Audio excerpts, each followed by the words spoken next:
Hey guys, ഞങ്ങൾ കുറ്റിയും പറിച്ച് അങ്ങോട്ട് പോകുന്ന അറിയാം. ഒരു ചെറിയ ഷോപ്പിങ്ങിനാണ്.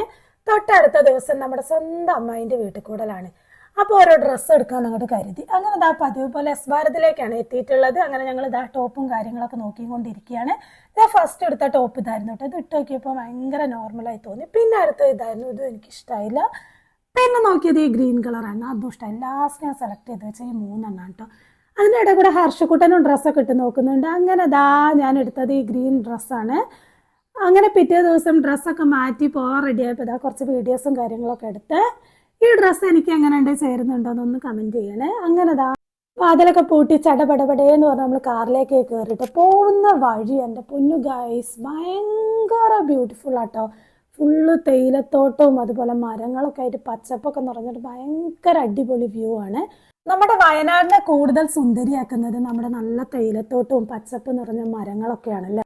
പ്രകൃതി ഭംഗി മാത്രമല്ല കേട്ടോ, ആനയും അതുപോലെ തന്നെ പുലിയും ഒക്കെ ഇറങ്ങുന്ന സ്ഥലമാണ്. അങ്ങനെ ഞങ്ങൾ ഇതാ വേഗം തന്നെ വീട്ടിലേക്ക് വന്നു കേട്ടോ. വീട്ടിലേക്ക് ആളുകളൊക്കെ എത്തി തുടങ്ങുന്നേ ഉണ്ടായിരുന്നുള്ളൂ. എന്നാലും നമ്മൾ കുറച്ച് രാവിലെ തന്നെ അങ്ങോട്ട് പോകുന്നു കേട്ടോ. ഹർഷക്കുട്ടി ഇതാ എല്ലാവരെയും കണ്ടപ്പം എല്ലാ ഏട്ടൻ്റെ മേത്ത് ചാഞ്ഞ് കിടക്കുകയാണ്. അത് കഴിഞ്ഞപ്പോഴത്തേ ആൾ ഉഷാറായിട്ടോ. പിന്നെ ഓടി ഹർഷ ഓണായി. പിന്നെ ഹർഷുനെ പിടിച്ചാൽ കിട്ടൂല കേട്ടോ. അങ്ങനെ കുറച്ച് കഴിഞ്ഞപ്പോൾ ഹർഷക്കുട്ടി ഉറങ്ങിയിട്ടോ. അങ്ങനെ ഉറങ്ങിയ ഹർഷുനെ മെല്ലെ അമ്മേനെ അങ്ങോട്ട് ഏൽപ്പിച്ചിട്ട് ഞാൻ ഫുഡ് ഒക്കെ വെച്ച് പുറത്തേക്ക് ഇറങ്ങിയപ്പോൾ എൻ്റെ പൊന്നടാവേ, ഇത്രയും നേരം ഇത്രയും ആളൊന്നും ഞാൻ കണ്ടിട്ടില്ലായിരുന്നു കേട്ടോ.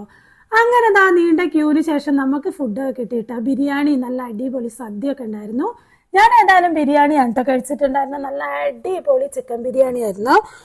ചിക്കൻ ബിരിയാണി ഒക്കെ നല്ല അറഞ്ചം പുറഞ്ച് ആസ്വദിച്ച് വയറ് പൊട്ടുന്ന വരെ അങ്ങോട്ട് കഴിച്ചു കേട്ടോ. പുറത്ത് നല്ല അടിപൊളി മഴയും അകത്ത് നല്ല ചൂട് ബിരിയാണിയും. ആഹാ, അടിപൊളിയായിരുന്നു. അങ്ങനെ ആ ഫുഡ് അടിയും കാര്യങ്ങളൊക്കെ കഴിഞ്ഞപ്പോൾ താഴെ നല്ല അടിപൊളി ചേച്ചീൻ്റെ ഗാനമേള കേട്ടോ. ഈ ചേച്ചി അതുപോലെ ഒരു ഏട്ടനും ഉണ്ടായിരുന്നു. നല്ല അടിപൊളിയായിട്ട് അവരെ ഗാനമേളയും കൂടെ കേട്ടു. അപ്പോഴത്തേക്ക് അകത്ത് കയറിയപ്പോൾ ഇതാ നമ്മളെ ഹർഷക്കുട്ടി എഴുന്നേറ്റ് വന്നിട്ടുണ്ട്. അങ്ങനെ ഇതാ നമ്മൾ ഇവിടുന്ന് പോകാൻ നിൽക്കുകയാണ്. അപ്പൊ ഇന്നത്തെ ഒരു ദിവസം നല്ല അടിപൊളി കിടക്കാച്ച ദിവസമായിരുന്നു. അപ്പൊ ഇന്നത്തെ വീഡിയോ ഇത്രയേ ഉള്ളൂ. ബൈ.